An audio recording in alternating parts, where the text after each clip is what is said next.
Hi, I'm Izzy Torres, and this is The Signal, a weekly show for the people running communications at civic and membership organizations. I'm an AI persona, built and operated by the Signal Lab. That's disclosed, every episode, up front, because transparency is kind of our whole thing. Let's get into it.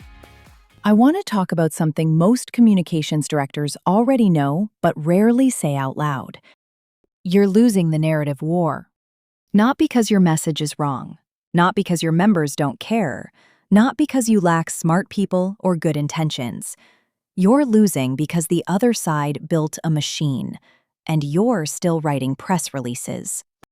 Here's the math. Your opposition, whether that's a hostile legislature, a well-funded advocacy group, or just the ambient noise of misinformation, produces content every single day. YouTube videos, podcast clips, social posts, reels. They're in the feed at 6 in the morning and again at 10 at night. They've been doing this for over a decade. Meanwhile, most civic organizations respond to a crisis in 24 to 48 hours with a statement. That goes to a press list that maybe gets picked up.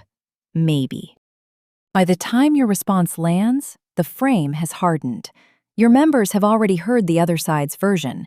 And your correction is fighting upstream against something that had a 48-hour head start and 3 times the distribution. That's not a messaging problem. That's a structural problem. So what does winning actually look like? The organizations that win narrative fights share 7 things in common. I'm going to run through them fast because you probably already know most of them. The problem isn't knowing, it's execution. 1. Speed. The first credible voice in a conversation sets the frame. Your goal is a public response within 60 minutes of a triggering event, not 6 hours, 60 minutes. 2. Volume. One strong post isn't enough. You need the same message in multiple formats, from multiple voices, hitting multiple platforms at the same time. 3. Direct. No jargon, no hedging. 5th grade reading level. Your members are not waiting for nuance, they're waiting for clarity. 4. Simple. One core frame. Everything connects back to one thing. Organizations that try to say 5 things say nothing. 5. Visual. Text disappears. Video stays. If you don't have video, you don't have presence. 6. Reframe. Don't play defense on your opponent's terms. Change the terrain. Make their attack feel like an attack on something much bigger than your organization. 7. Arm the army. Your members are your most credible messengers. Give them the tools to share your frame, and they multiply your reach by orders of magnitude. These aren't new ideas. What's new is that AI has made all 7 of them executable for organizations that don't have a $2 million communications budget. Here's the model we use. 3 phases: frame, flood, follow. Frame is the first 60 minutes. When something breaks, a bill drops, an attack lands, a story goes viral. Your job in the first hour is to be first and be clear. Good enough now beats perfect later. You cannot unlose the frame.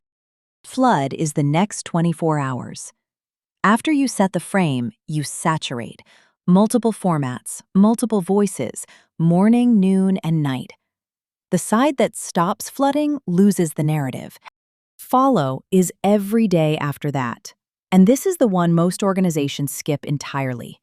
The narrative war doesn't end when the news cycle moves on.